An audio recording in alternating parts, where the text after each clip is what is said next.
It's a good tuna, but I think I paid too much. I always wear my mask and wash my hands after going home. I am the king of the ring. Welcome to the Japan What Podcast, episode 196. And I'm your host, Matthew PMBigelow.com. And I'm coming at you from the Aizumicho Studios in Shinjuku, Tokyo, Japan. The armpit of Asia. Covering Japan Society 5.0, AI market trends, rising conflict in the Indo-Pacific, Japan's demographic issues, the economy, and more. We thank you for coming along with us on today's show. Busy day as usual. I may have over-prepared as usual, but I'm at that stage in the day where some beautiful piece of meat I took out of the freezer is half thawed, and I'm looking at it going, after the kids go to bed, I'm going to cook you and eat you with a couple of beers. And that's going to be the highlight of my day. I don't know what the highlight, no, it will be the highlight of the day. The highlight of the day is with family, of course. But the highlight of my me time, the personal time, will be succulent chicken sprinkled with salt, with a couple of beers. Just for doing what I do. I don't need an excuse, do you? I'm a grown-ass man. All right, well, let's take a look. Today we got quite a bit of stuff going on here, but this is just for anybody who has been sending reptiles through the mail. If you're the type of person who likes to put reptiles in the mail and are used to such things, there's something you need to know. This comes to us from today. We're recording this on January 23rd, 2025. And I remember a few months ago, some other delivery services, it may have been Mercari, I'm not sure, announced that they were stopping the delivery of amphibians. And that really sent shockwaves through the system. And people were just not ready for that. And this might have similar repercussions. Japan Post to stop delivery of live reptiles. This will come as a shock to many, I know. I'll just read this here. And if you've been sending a lot of reptiles through the mail, it looks like your days are numbered. Japan Post will not deliver live reptiles starting from April on animal welfare grounds, a company spokeswoman said Wednesday. Customers had raised concerns and animal rights activists had criticized the service online, the spokeswoman for the nationwide postal service said. Quote, after consulting with the government, we came to realize that shipping animals in an environment where temperature control and food are unavailable can amount to animal abuse, she said. From April 1st, Japan Post, which already does not allow mammals or birds to be sent by mail, will not deliver reptiles through any parcel or other postal services, the spokeswoman added. So there you go. Some people love sending reptiles through the mail, and up until now, it was a reasonable thing to do. So if you have a reptile and you're putting it in a box right now and you're in Japan, you might want to stop from April. So you have your last hurrah, and then after that, no more reptiles. I remember reading a book by Oe Kenzaburo. I can't remember which one it was. I went through a phase of Japanese literature. And he dedicated an entire chapter to trying to make turtle soup from a turtle that somebody had sent to him in the mail. And it was a pretty graphic description. And like, he's trying to cut off this turtle's head, but it keeps poking back into its shell, and he's just chipping off parts of the head, and it's screaming, and his wife just leaves the room, and he eventually doesn't even make the turtle soup. He just throws the turtle into the garbage. I wonder how I know that turtles are not reptiles per se. Are they? Are turtles reptiles? Turtles are reptiles. Of the Tetsudines, or the Tetsudines, characterized by a special shell developed mainly from their ribs. I didn't know that. As an aside, before we get into the thick of it, and I want other people to join me on this as well, some people will say, hey, that's not a turtle, that's a tortoise. I'm going to say to those people from now on, I don't care. I don't want to have two words because one has feet and one has flippers.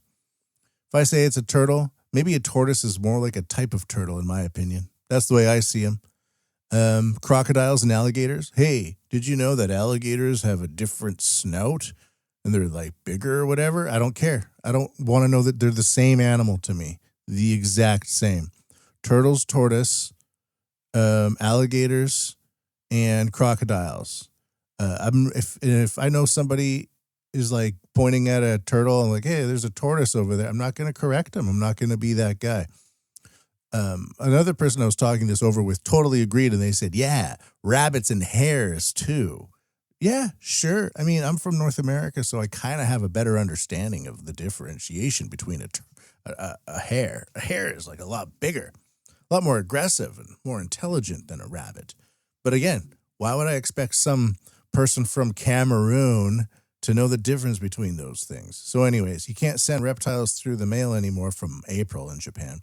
But you can join me on this vocabulary adventure of no longer feeling the need to differentiate between turtles and tortoises and alligators and crocodiles. Leave that to the scientists, and the rest of y'all can all go to hell.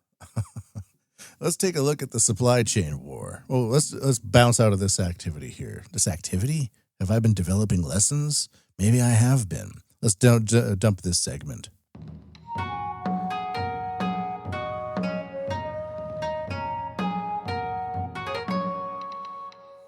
Hope that's loud enough, and let's go into the supply chain wars. Die for the war, everybody move. Die for the good, die for the war, die for the war. All right. So minor things going on in the supply chain war right now. I always feel the need to explain this, but just go back and listen to other podcasts. But in summation, the supply chain war is the G7 versus the BRICS. The BRICS coming up with a practical ways for countries to trade with each other without having to deal with the further weaponization of the U.S. dollar and sanctions from haughty G7 nations. And that's kind of what's going on. And the supply chain war takes form in many cases. It could be in terms of territory. It could be in terms of conflict. And it could be in terms of technology as well. The more advanced our supply chains become, and the fact that like China, for example, wants to use its satellite systems with its Huawei telecommunication networks for its AI developments to pilot ships with IoT to monitor what's happening in real time with automated ports being built in various countries.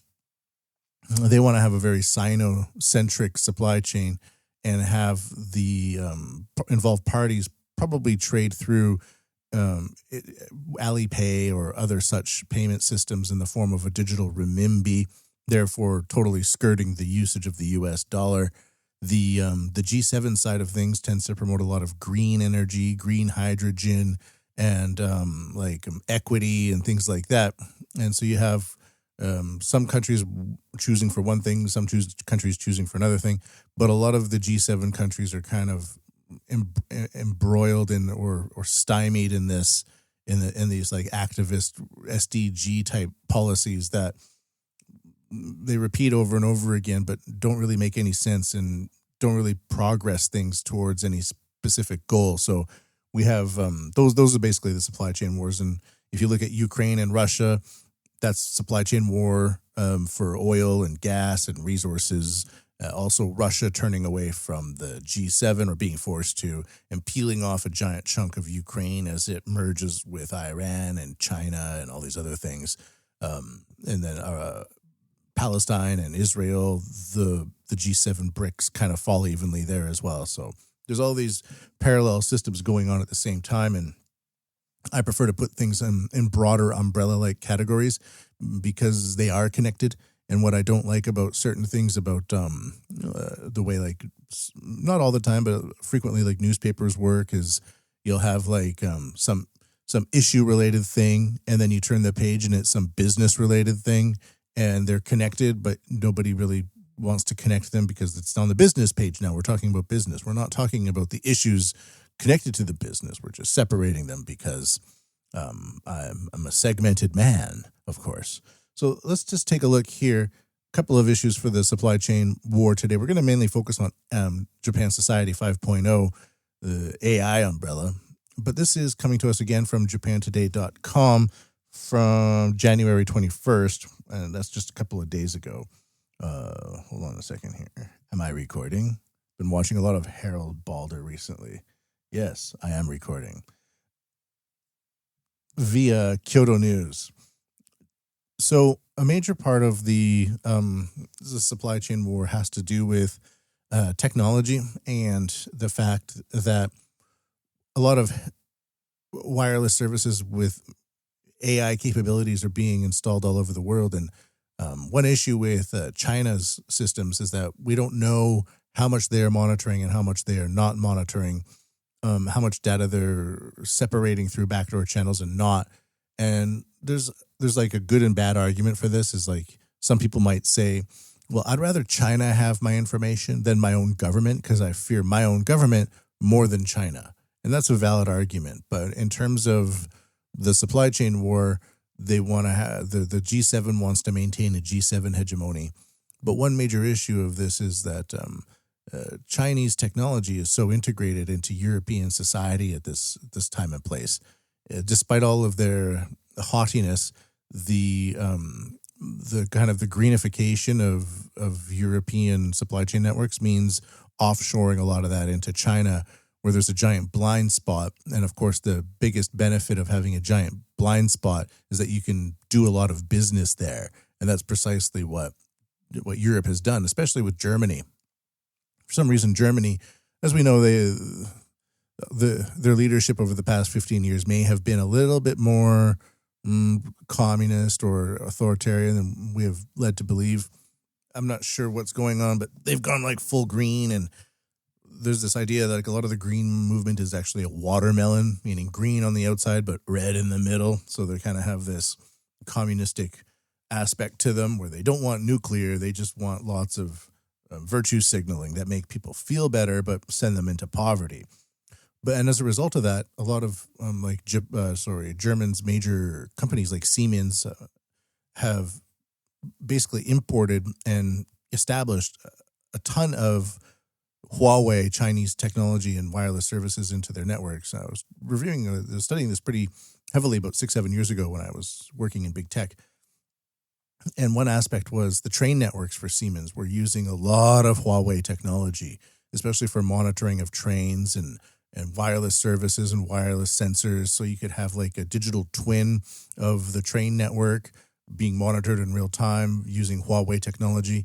And another thing that was being implemented in a lot of like Swiss buildings and things like that were Swiss elevator companies were outsourcing a lot of their manufacturing processes or importing a lot of IoT data from China into their elevators. So like all of the little spools and the speed and where the elevator is and connectivity in the elevator was all being imported from China. And then so the kind of fear is like, well, if you have a concentration of very powerful, wealthy people with a lot of connections, and you kind of, there's facial recognition in these elevators as well, and you kind of know where they all are and how fast they're going, and like, what if you hack that elevator network? Or what if China has a very accurate 3D digital twin map of where all your elites are at all times and where they're going and where they're meeting people, and they might have a better idea of how of the interconnections and of these social networks in real time than the people there actually do just by monitoring where they go and all that type of stuff. So the idea here for this first story is Japan government-backed lender to fund major German telecoms 5G expansion. And I'm putting this into the supply chain war, and it will be evident why. The Japan Bank for International Cooperation will provide up to 800 million euros, or $822 million in loans to a major German telecom company to support 5G development, in an apparent bid to help the European nation curb dependence on China. So there we go. The deal, signed late last month, comes as Germany has been seeking to phase out components from Chinese telecom giants Huawei Technologies Co. and ZTE Corp., kind of a subsidiary in a way, in its 5G network by 2029, aiming to address national security risks potentially posed by a single country. The Japanese government-backed lender and private financial institutions will fund Germany's United Internet AG's 5G telecom system, utilizing software developed by a unit of Rakuten Group, Inc., an e-commerce and mobile communication firm of the Asian nation. So good for Rakuten. They've been they started as like a e-commerce site, and the CEO Mikitani has done a lot of interesting things, including putting their point system onto like a blockchain network. So he fancies himself as a technological visionary, and he launched a mobile network, but it was really not that popular and still isn't, I believe. But good for them for getting maybe the government of Japan is taking a sympathetic ear to their woes. The envisioned infrastructure will adopt Open Radio Access Network technology, ORAN, which standardizes connection points to allow equipment from multiple suppliers to work together seamlessly rather than relying on a single vendor. And the project will help ensure a secure and high-quality telecom environment in Germany, enabling Japanese companies expanding into that country to use the system for their business operations, including handling confidential information. Of the total, the bank will contribute 300 million euros, the largest share among participating institutions, while guaranteeing part of the co-finance portion from other lenders to promote stability and mitigation risks for the funding effort. Germany has been heavily dependent on China for its networking infrastructure. In 2022, 59% of Germany's 5G radio access network was sourced from Chinese manufacturers. So the idea here is, and I remember being in telecoms, and this was a time when a lot of Japanese firms were investing into Huawei technologies because they were simply better than the European counterparts or American counterparts. What are they? Siemens. No, not Siemens.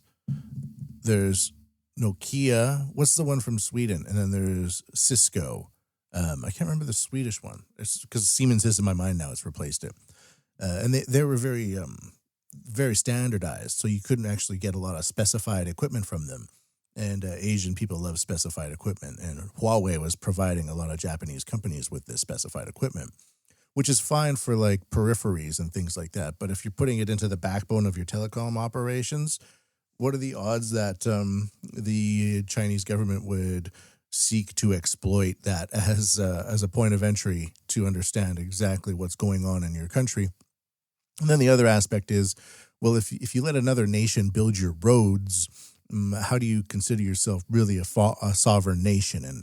And a lot of this these new 5G networks are kind of considered like infrastructure or road-like, and so you should probably be building it with more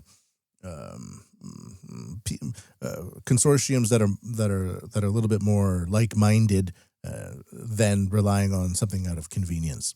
Just upset a lot of people, by the way, when Huawei was kicked out. But again, I think living in Japan without Huawei in the telecom backbone is better, but at the same time, I don't care if Huawei phones are there or if Huawei routers are there. It's not really that big of a threat because everything's being monitored anyway. So that's one aspect of the supply chain war for today. What is the other one? I believe I have two. Yes. In terms of the supply chain war, I was mentioning that the BRICS nations are having a lot more applicable or practical solutions to developing their rival system. And this is an example of that. So BYD is China's leading electric car company, EV company, and BYD I think means build your dream or build your dreams. And you can like customize your electric car. So instead of just getting one car one way, if you want, you can put like 20 USB ports into the dashboard or something like that. And they're just like, whatever you want, we'll just make it for you. And that's kind of their appeal. So here, this comes to us from electrive.com. And it was posted by a guy named Matt Smith, who is the co-host for the Doug Casey's Take podcast. Interesting guy. So thank you for posting that. The BYD Shenzhen is a ship. So BYD's fourth car carrier ship is the largest to date. So they're building their own infrastructure. One car company now has dedicated fleets of ships delivering their cars to ports around the world. And Shenzhen is, of course, China's Silicon Valley. It's right near Hong Kong. The BYD Shenzhen is currently the world's largest roll-on, roll-off, or ro-ro ship. At 219 meters long, 37.7 meters wide, and with a draft of 9 meters, the Shenzhen is also the largest in BYD's fleet of 4 ships.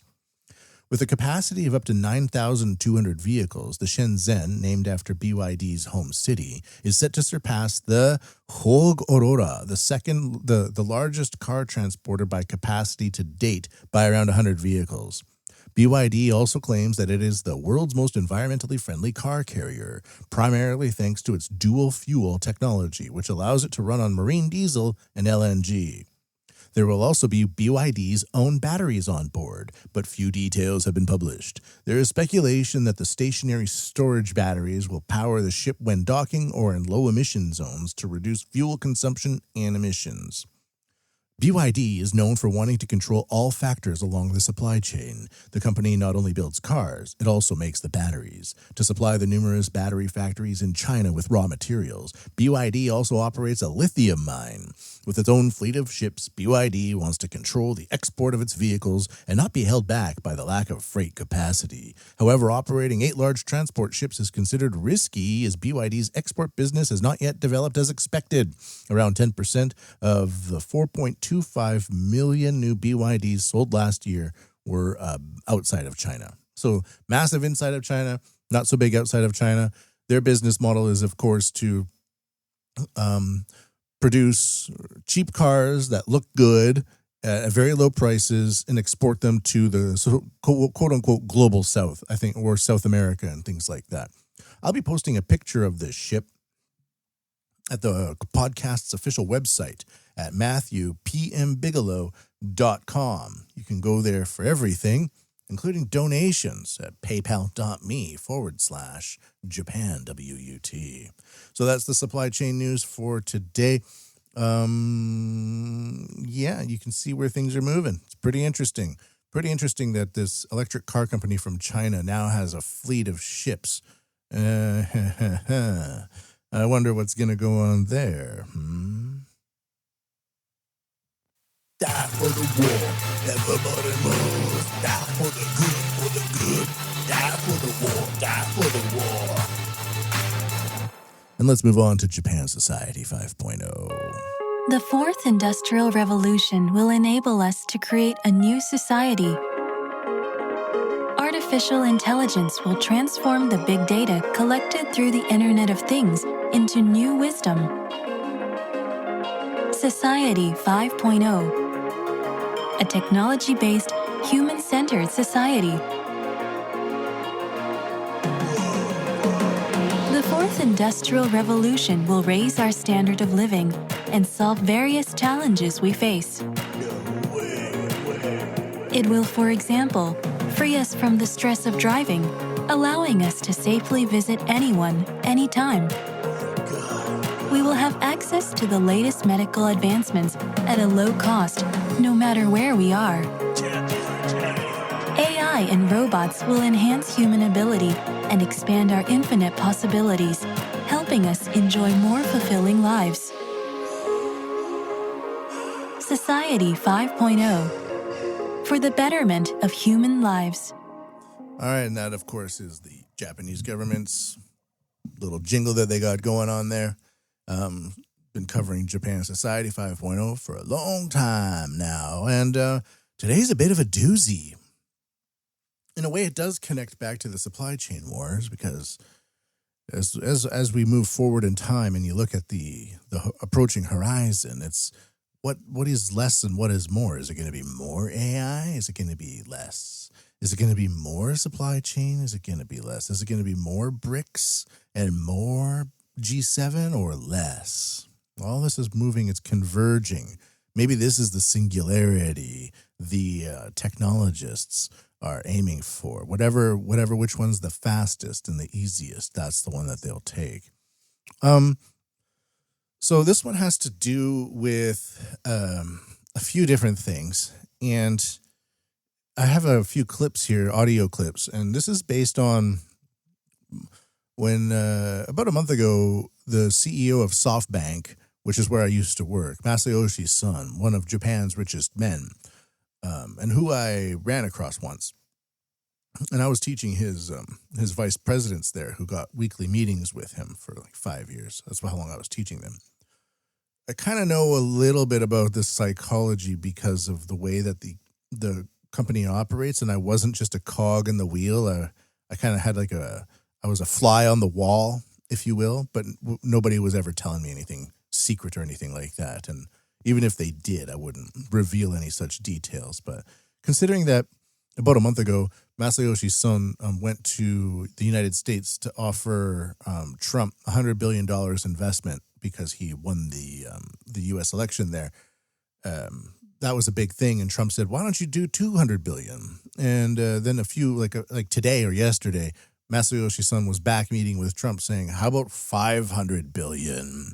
And this is going to be in collaboration with a few other companies. But Masayoshi Son is talking about a golden age, and he is a singularity guy. He believes in the singularity, and I've heard him talk about it a few times just in interviews and online presentations. But he was a type of person up until recently who would say, robots will be your friends. There will be more transistors in your sneakers and in your brains, like that type of thinking. And I really thought that was a cool CEO to have, because he's kind of an engineer, kind of a developer, kind of an investor, and he sees how these things kind of might move towards the future and how you could invest in that and make a lot of money from it. So I thought it was a very interesting view to have, and it's not the view that most people have of this stuff, which is just like, oh, look, he failed because of WeWork. Well, WeWork in Japan is doing very well. Or it's like, he failed because he invested all this money in a pizza company and it went under. It's like, well, that's the thing. If you're venturing into these new fields, you're not sure which is going to work and which is not going to work. And kind of the way to find out if things are not going to work is to give them a bunch of money and see where they go. I mean, it failed. Okay, that's not the right one. What's the next one? It's very expensive, and it makes a lot of people angry. So you might be making like $40,000 a year as an engineer in SoftBank, and he's like, here you go, $400 million for this crazy idea, and it fails. And you're like, well, I could have gotten that money, but that's a resentful way of thinking, because that's not why you were hired there, and that's not what you're doing there. So anyways, there's an aspect of this that I think is great, because you're looking for a return on investment, and Masayoshi Son's big on AI, and Elon Musk with his AI and Grok and all this investments and opportunities.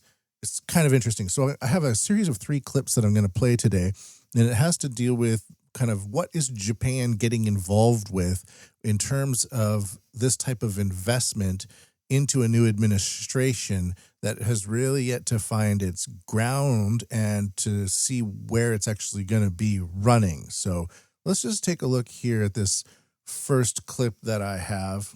And I'm getting this from X, just because that's where a lot of clips are posted that you can kind of rely on and get to. So this is Masayoshi Son delivering his message to Trump just a couple of days ago. Last month, I came to celebrate your winning and promised that we will invest $100 billion. And you told me, oh, Masa, go for 200. Yeah. Now I came back with 500. Because this is the as you said yesterday, this is the beginning of golden age of America. This is one great example, I think. Right? We wouldn't have decided to do this. I think so. This is the beginning of golden age. We wouldn't have decided unless you won.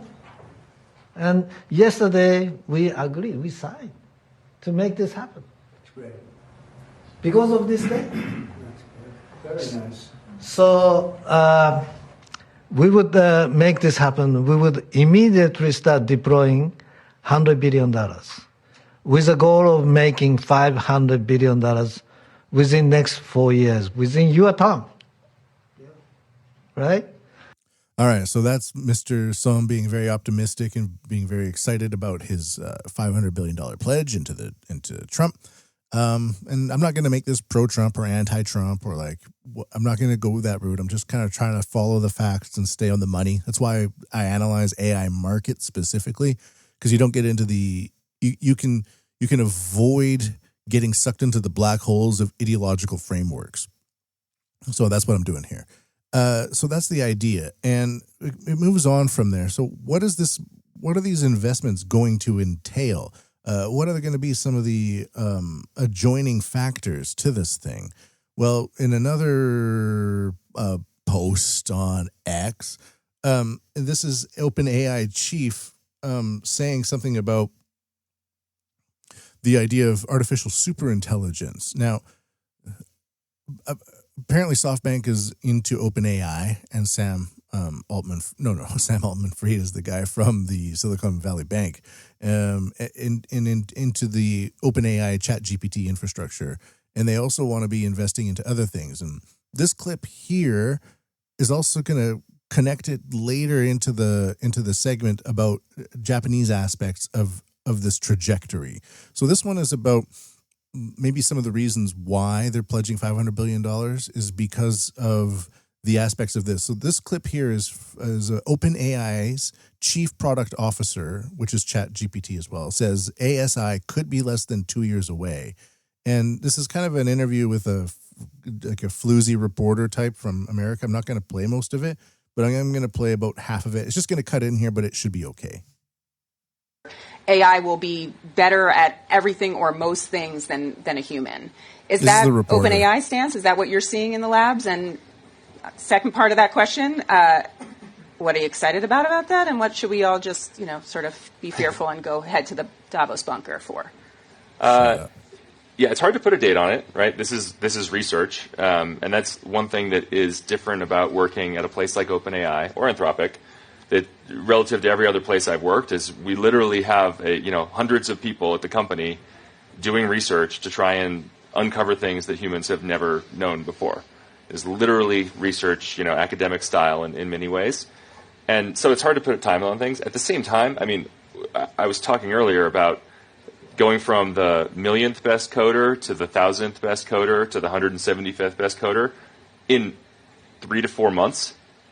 Like, we are on a very steep trajectory here. I don't even know if it'll be 2027. I think it could be earlier.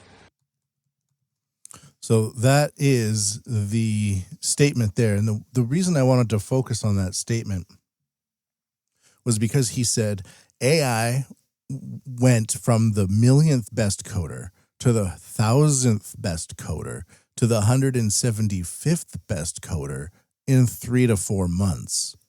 So that's the type of progress that they're talking about when it comes to making processes more efficient. Or if you're going to be hiring AI coders and saving a lot of money in your side of your operations, does that have something to do with it?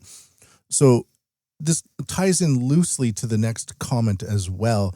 And this has to do with a comment from Oracle. So Oracle, I have it right here. Oracle is an American multinational computer technology company that develops and sells software and hardware for businesses. It's known for its database management systems, cloud-based systems, and enterprise resource planning software. So it's essentially like a data center staff / software provider. And the CEO of Oracle is also talking about this project that's involving Masayoshi Son and OpenAI, whose chief operator just said that they went from the millionth best coder for developing AI to the 175th best coder. But this is where it like takes a real crazy turn, and where it kind of takes these kind of loose ends and maybe focuses them into something a little bit more specific. So this is the CEO of Oracle talking about it. Thank you, Mr. President. One of the most exciting things we're working on, using the tools that Sam and Masa are providing, is a cancer vaccine. It's very interesting. It turns out, I'll be quick, all of our cancers, cancer tumors, little fragments of those tumors float around in your blood. So you can do early cancer detection. If you can do using AI, you can do early cancer detection with a blood test. And using AI to look at the blood test, you can find the cancers that are actually seriously threatening the person. So we can, again, cancer diagnosis using AI has the promise of just being a simple blood test. Then beyond that, once we gene sequence that cancer tumor, you can then vaccinate the person, design a vaccine for every individual person to vaccinate them against that cancer. And you can make that vaccine, that mRNA vaccine, you can make that robotically, again, using AI in about 48 hours. So imagine early cancer detection, the development of a cancer vaccine for your particular cancer aimed at you, and have that vaccine available in 48 hours. This is the promise of AI and the promise of the future. What? So the idea of investing $500 billion is kind of cool. I wish I had that type of money to invest. The idea of making AI coders that are better than almost every other coder out there, it's impressive. It's a little frightening for all the coders out there, because once you offer this as a downloadable or as a cloud-based solution to companies, you're going to see a lot of coders just go by the wayside. But the idea of then having, obviously the AI coders would be developing the vaccine, which is why it's so fast. So how would the AI know the degree in which you would need a vaccine or not, when, in fact, the data on that doesn't exist? One thing about medical AI and why it's so great is that the successful ones are based on compiling a ton of data that's been established, like, for example, pictures of broken bones, and putting that through a pixelization process where a computer analyzes all of the ways that the pixels change depending on bone breaks. Then you show a picture of one of your bones, and it will tell you if it's broken or not broken based on all of the existing data. You can probably imagine that all throughout the world, there's a lot of data and pictures about broken bones, and with high definition pictures that have been available for the past 20, 30 years, that type of data set would be available and accurate to a degree. But how do you know that the cancer in your system, in your blood, is at the stage where you would need an AI vaccine? That's an mRNA vaccine that would go into your cells and start producing the vaccine from your cells. Is that where we're going with this? That's what they're saying. And these are the people that are doing it. So this what is this called? This is called Stargate. And Forbes is saying it's the $500 billion message to China and the future of AI regulation. There's some more supply chain wars there for you. Announcing the Stargate project. The Stargate project is a new company which intends to invest $500 billion over the next 4 years building new AI infrastructure for OpenAI. In the United States, We will begin deploying $100 billion immediately. This infrastructure will secure American leadership in AI, create hundreds of thousands of American jobs, and generate massive economic benefit for the entire world. It's with ARM, which is SoftBank. Microsoft, NVIDIA, Oracle, and OpenAI are the key ones. Let's see if SoftBank is mentioned here. Oops. Yeah, the initial equity founders of Stargate are SoftBank, OpenAI, Oracle. SoftBank and OpenAI are the lead partners. So now I'm not against AI medicine. I think it's kind of cool, but right off the bat, you're saying that we need to have our blood run through an AI diagnostic that would then within 48 hours create an mRNA vaccine for that specific cancer? That, to me, is a giant red flag. I don't know about you, but that's where they're going immediately with this. So this is like the an example of weirdo tech bros, in my opinion. And like I said, from watching Son-Sam within the company and how the company operates, like there was a SoftBank robotics division, and their main product was called Pepper, and this division was losing money. Like it was bleeding. It just bled tons of money, but it was like a pet project. So develop the robots until they become something like a friend or something like that. And SoftBank also bought Boston Dynamics for a while. So this idea of like a over the horizon, super advanced technology for everybody is a giant part of Mr. Son's vision.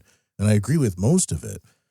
But is there like an aspect of it that's a little festooned in dreamland where the immediate thing that they say is blood running AI through your blood test to develop an mRNA vaccine within 48 hours for your specific cancer? Like, do we know what we're doing here? Anyways, that's what I have to say about that.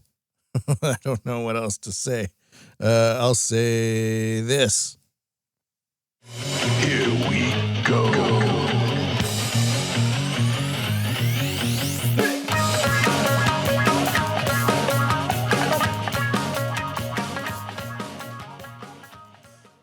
Weird. So we'll take it back to Japan now.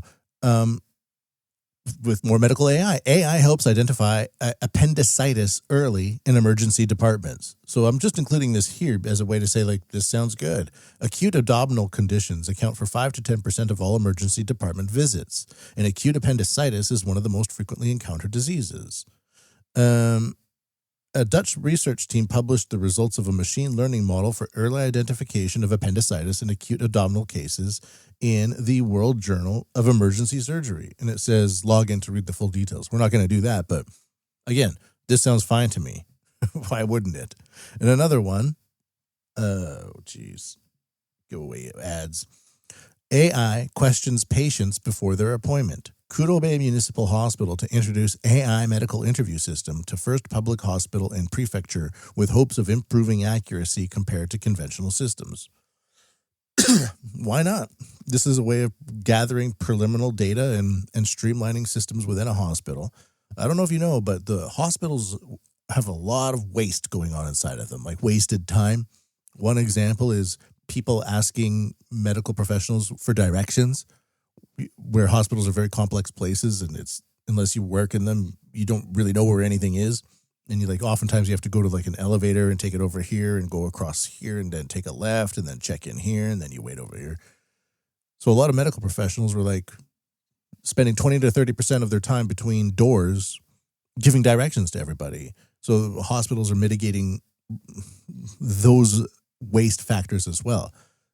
So maybe this is just an example of that. I don't want to go into it too much. I'm just trying to balance the issue here, saying I'm not some sort of AI is bad for medicine, everybody, but that other aspect is just nuts.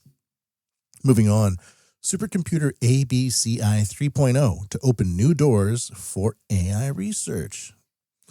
The most ABCI 3.0, the most advanced public supercomputer in Japan specializing in the research and development of AI, began full-scale operation on Jan 20th.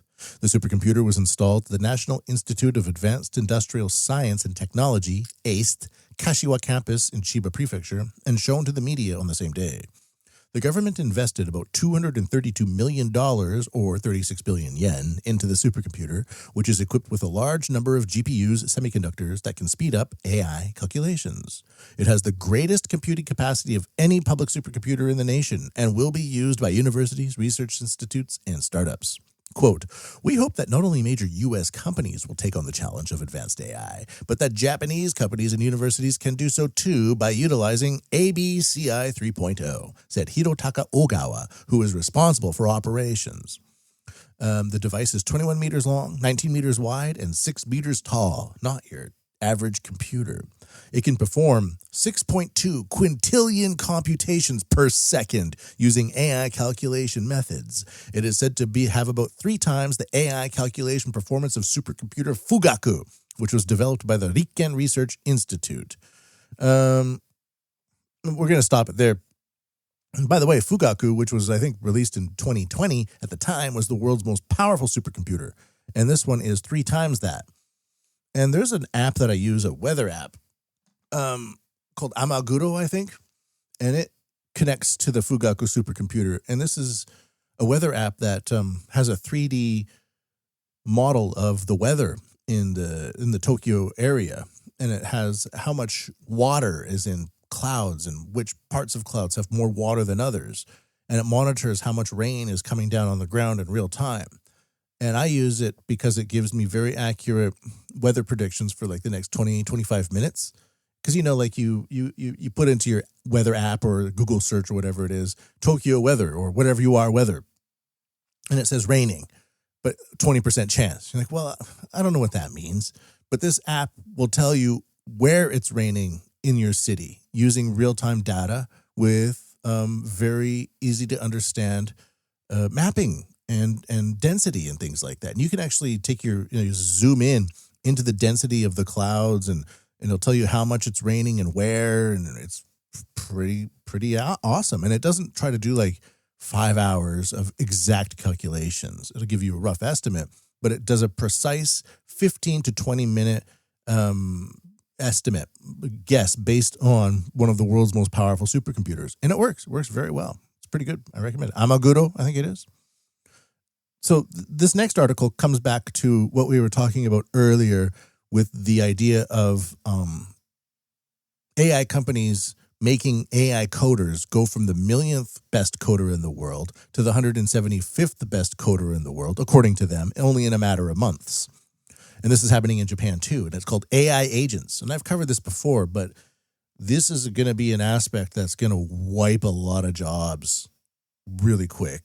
And now I've always kind of made fun of certain aspects of the AI doomers where they say the following: first, AI will become our friends, then it will take our jobs and it will sleep with our wives before killing us. Well, looks like the taking the jobs part is actually here. The development of a technology called AI agents, this is from NHK, in which AI autonomously carries out tasks according to purposes without receiving detailed instructions from the user, is becoming widespread. Fujitsu has developed technology that uses multiple AI agents to counter cyber attacks. That's pretty common. The AI agents, each with a pre-assigned role, can automate complex tasks such as identifying system problems and developing security measures on their own. This was a big issue when I was at SoftBank, because if you're a major telecoms corporation, to manually deal with every cyber intrusion, negative cyber intrusion, it would take all your time. So it has to be automated. AI agents can cooperate with each other to tackle difficult problems, and our ultimate goal will be to surpass human wisdom, said Satoshi Imai, director of Fujitsu Data and Security Laboratories. NEC also began offering AI agents this month, which process data and check documents. And the development of AI agents that can automatically carry out tasks according to their objectives is expected to become even more widespread in the future. So NHK usually just focuses on the major corporations, and I went and found another example within Japan. And this company is called Japan AI. And let me just read it here. Japan AI Inc. has introduced Japan AI Agent, an autonomous AI agent system designed to support job functions within businesses, including sales, marketing, customer success, human resources, and accounting. These agents are customizable, allowing integration with existing business processes and AI IT tools. They leverage multiple large language models to handle complex, multi-step tasks that go beyond what traditional chatbots can manage. Japan AI Agent aims to automate workflows, enhance productivity, and contribute to sustainable business practices by providing both standard agents for common tasks in Japanese company and the capability for users to define their own automation needs. So it's happening at NEC and Panasonic, and then these startups are also trying to offer AI agents as well. A little scary. AI agents. You'll go to work and your coworker will literally be an AI agent. They're employees, and they don't take breaks. Moving on to the next one. I have some very fascinating news from the Ministry of Defense in relation to AI. This comes to us via the prtimes.jp. Solafune receives 2 additional AI-related orders from the Ministry of Defense. Solafune is pleased to announce that it has received 2 additional orders from the Ministry of Defense for artificial intelligence-related projects. The details of the projects will not be disclosed. They will be kept completely confidential. About Solafune.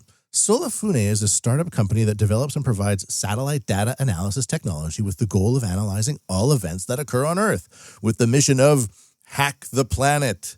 The satellite data platform Solafune, operated by our company, is used in approximately 110 countries and regions around the world. We are actively providing our technology to countries around the world, including Asia, Africa, and the Middle East.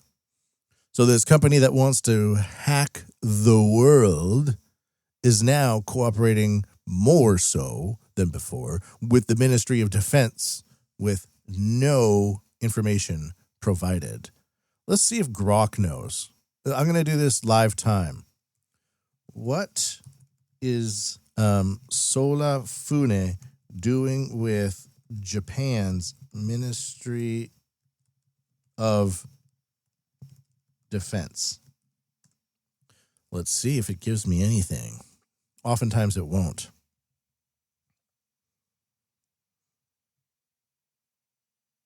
Nope. Enhance its defense capabilities. Nope. So they're keeping a pretty tight ship on this. Loose lips sink ships. Let's move on to the next one. Don't you want to know more about it?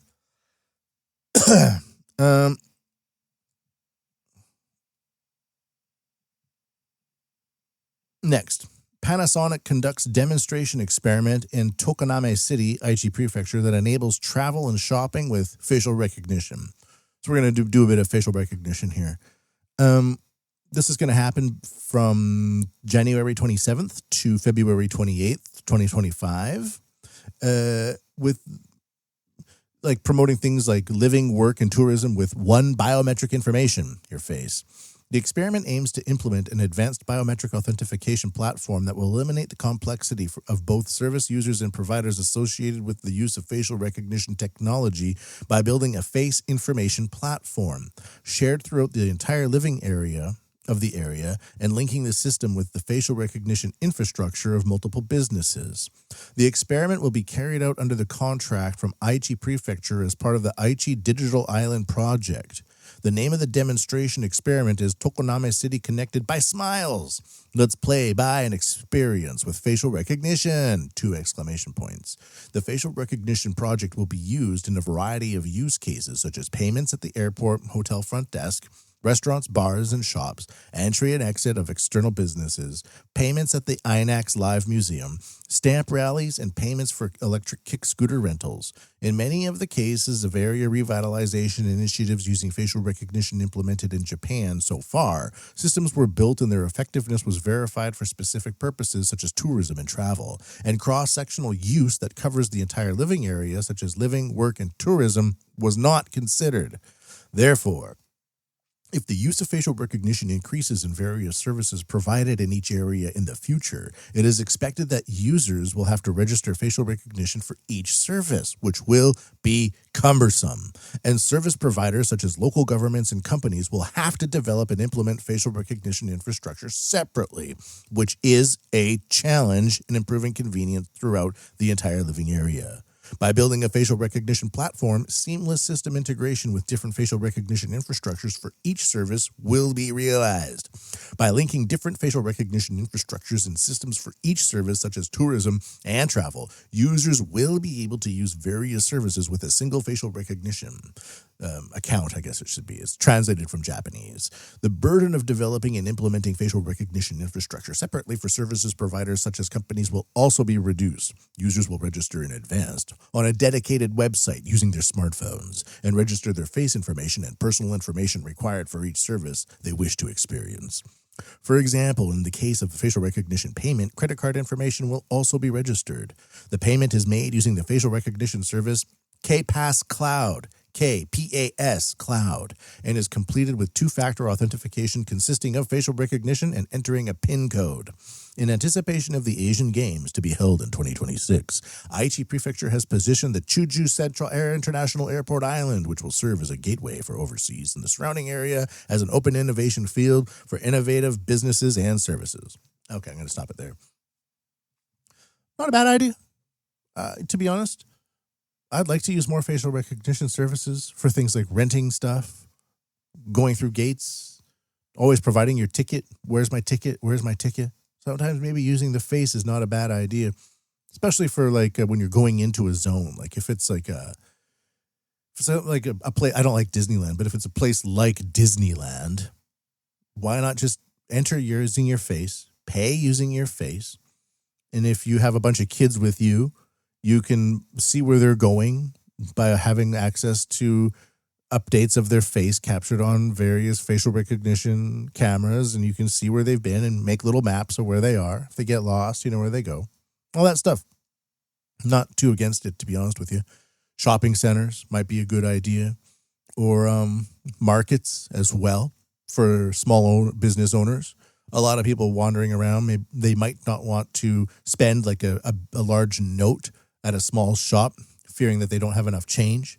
But if you just use your face, there's not going to be that. They might also be more open to spending more money by seeing something they like and saying, I don't have all that money in my wallet right now, or I was hoping to spend a little bit more, spread out the amount of money I'm willing to spend in this market at a few places. But if it's just like, actually, I really like that. Just scan my face and I'll pay. Boop. Then you walk out with a blanket or a doily or some sort of lamp, and now you got a lamp. So maybe even for those markets that are comprised of a lot of just small businesses, handling money and doing all the change and stuff like that, kind of a pain in the ass these days. Could be good for them too. Next, remember Frido? If you've been listening to this podcast, Frido is a facial recognition platform that's being used in a lot more facial recognition condominiums that are being built up in Japan, and they're selling out immediately. Well, they're expanding again. DXYZ's facial recognition platform, Frido, or Free ID, will be adopted as a standard for all future apartments supplied by Rescons.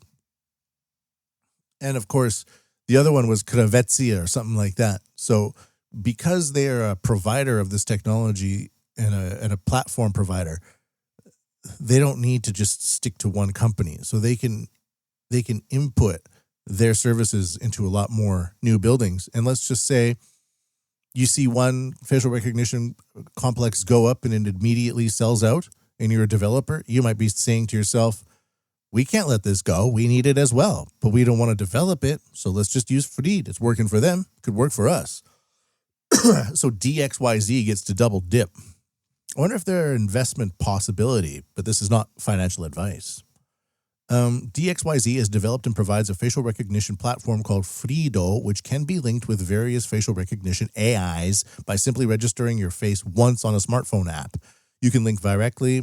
You can link various daily actions, such as entering and leaving an apartment, identification, and payment with facial recognition.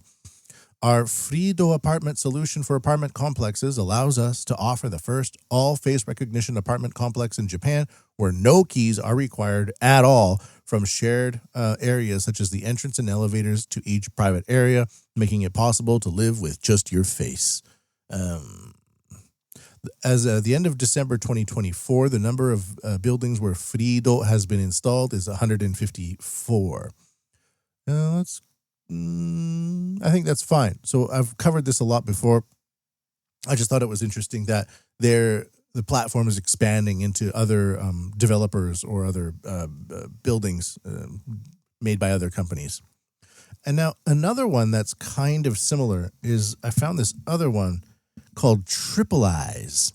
And this is TRIPLEIZE. And I found this through a link that didn't have a lot of information. It was more like stocks. So then I went and looked up the website and I found a bunch of stuff.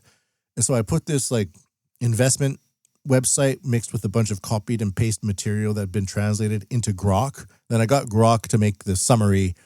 So this is kind of like 3 or 4 layers of research that Grok has just summarized. And this is Triple Eyes. Triple Eyes, a Japanese tech innovator, is making waves with their Eyes Breath service, which combines AI face recognition with alcohol testing. This service uses facial recognition to authenticate users before they blow into an alcohol detector connected to a smartphone via Bluetooth, with results sent to a cloud system for management. This innovative approach has not only caught the public's attention, but has also led to a 13% spike in Triple Eyes stock price upon announcing a nationwide rollout. Beyond this, Triple Eyes is deeply involved in AI solutions, particularly with their Eyes platform for image recognition, including predicting age, gender, and emotions from faces. This is used in shopping centers, by the way. They're not just about AI. They also handle system integration, cloud computing, and offer training in tech and AI. Their alcohol check service stands out as it could revolutionize workplace safety and compliance, showcasing Triple Eyes' practical application of AI technology. There's also ways for an AI camera that has a few different cameras combined into it, like a depth camera, a heat camera, an eye camera, and based on like if they have a few weeks of data of your face, how red you are, how sweaty you are, and then you blow into a breathalyzer or whatever. Even before the breathalyzer, they can kind of see if you're drunk or not, possibly. So you might have a red flag, like you might be drunk. But if you have to do a breathalyzer, having it connected to your biometric data means you can't spoof it as easily. And I guess in terms from the worker's point of view, it's kind of a bogus thing. Like, man, I didn't do anything wrong. Why am I being subjected to this? But in terms of an operator of like a construction company or other places like a truck driving company, you might want these things applied to everyone so that you don't accidentally hire somebody who drives off of a road and rolls over a school bus filled with puppies and little girls. Maybe you'd say, I'm willing to scan everybody's face and collect their biometric data because I don't want one of my drivers, even one, to roll over down a hill and crash into a school bus full of puppies and little girls. They will be checked. Last one for today, I believe. Yeah. The last one for today, CTC conducts demonstration experiment using edge AI cameras at Yodoko Sakura Stadium. One of the things that I like to compile all these things for is it reminds me of certain themes, and the idea of the AI breathalyzer and the AI edge cameras and all this stuff. And I'll just say it again. It's an unseen technological revolution, as well as like the satellites from space, all that stuff. It's an unseen technological revolution. We don't really see the implementation of the technology. It's just kind of being embedded into existing infrastructure around us or into new infrastructure around us that doesn't carry the visual significance of what it's doing. What I mean by that is with these new AI camera condominiums, you don't see the AI cameras for the most part. They're just embedded in places like the door handles or in front of the gate or something like that. And you just scan your face and it lets you in. They might have a screen there. They might not. It just could be like a tiny hole in the wall and you put your face in front of it and it goes boop and the doors open and close. That's also a possibility.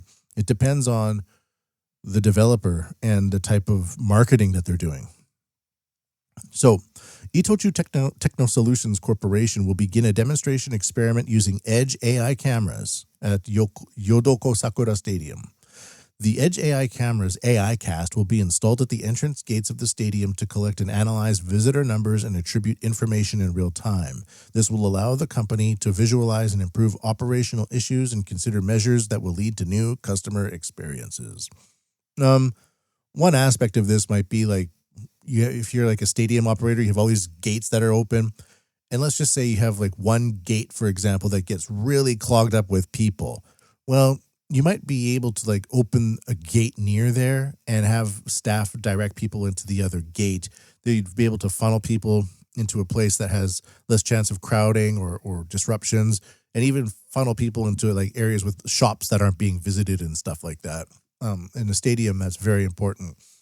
Also, if certain actions inside of a stadium are like for security reasons, like if you notice that your camera picks up like a whole bunch of people running away from something at the same time in like a scattered 360 pattern, that might be like something has happened and we need to call the police or get some medical people in on it instead of waiting for people to come in and report that, check it, and then go and see it. You'd be able to cut down on the response time for stuff like that. So again, I'm kind of open for this stuff when you think about safety and kids and all that.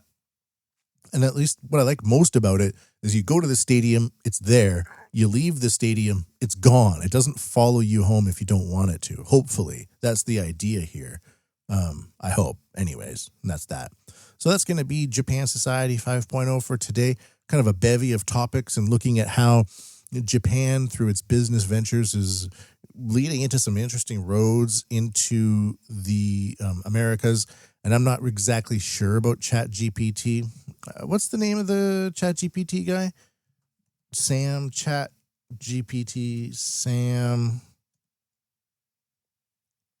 Sam Altman. Oh, okay. I said Sam Altman-Fried earlier. That's kind of a...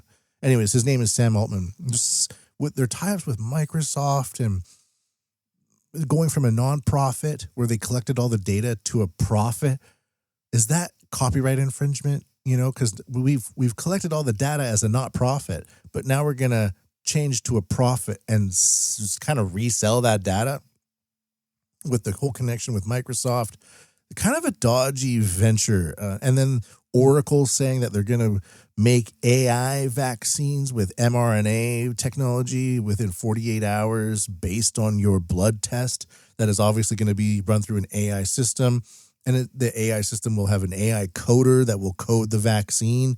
Is that what they're doing? Is that what we want? Very strange movements, highly concerning in my opinion. I will be steering clear of such injections into my body. You do what you want, you do you. That's kind of my policy here. And then moving through all the other topics, and especially looking at AI as an unvisual, an unseen technological revolution. So for the last bit for today, I have the last song in a series of drone songs that I've had AI write for me. Drone operators. And the theme here is that they have all these drone operators now hunting down opponents in Ukraine and Russia. You might be Ukrainian, you might be Russian, you might be using them, you might be hitting them, you might be running from them, you might be operating them, all that type of stuff. And this one comes to us in terms of a drone operator in winter.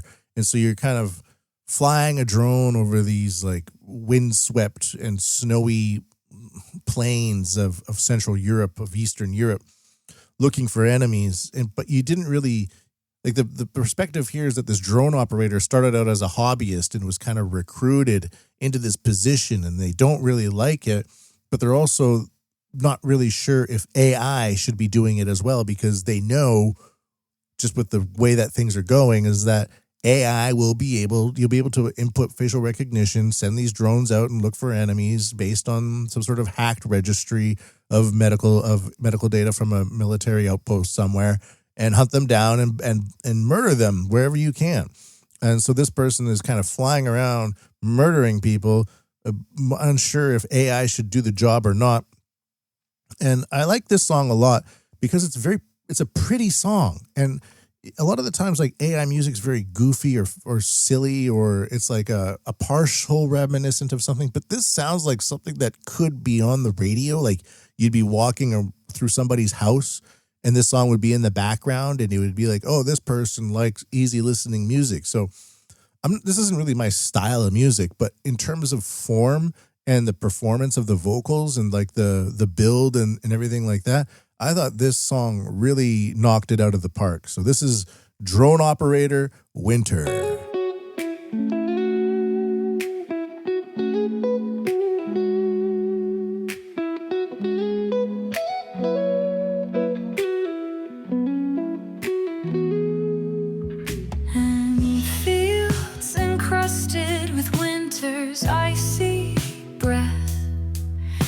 A drone, its eyes like shards of frozen steel,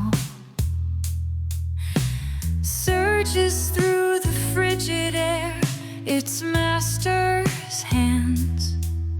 Once versed in the arts of joy, now clench with meat death.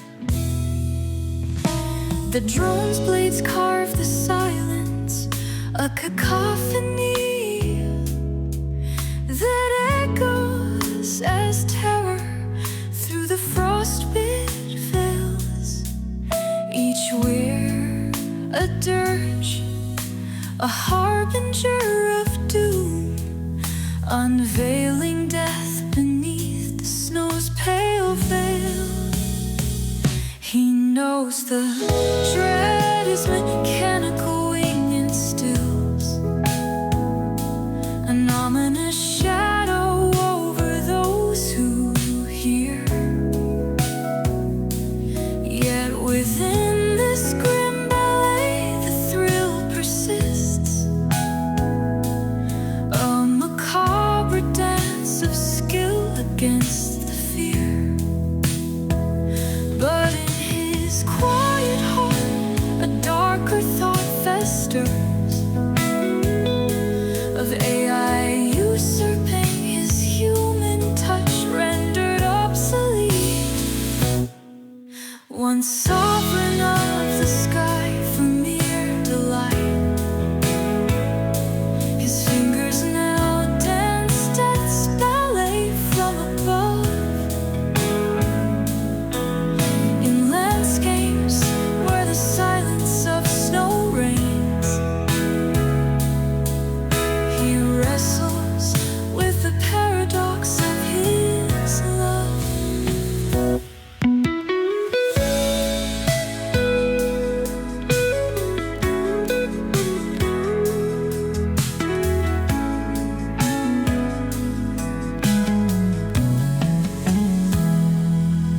The drone's ominous drone, a dirge of fear.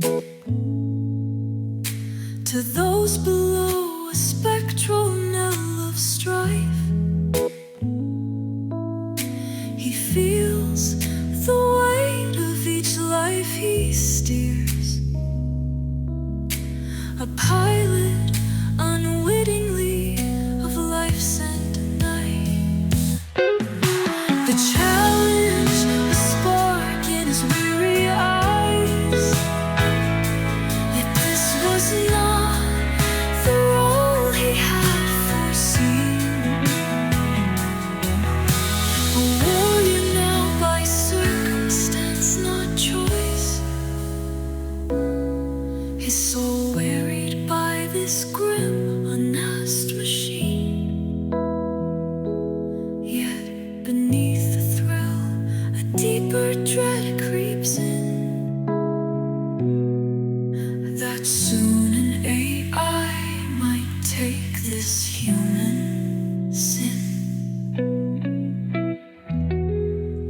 All right. Well, that's going to be the podcast for today. Thank you for listening, everybody. Make sure to go to MatthewPMBigelow.com to catch up on everything Japan What podcast and make a donation at paypal.me/JapanWUT. Pretty interesting song there, huh? Till next time, everyone, I bid thee a very heartful and warmful ja mata.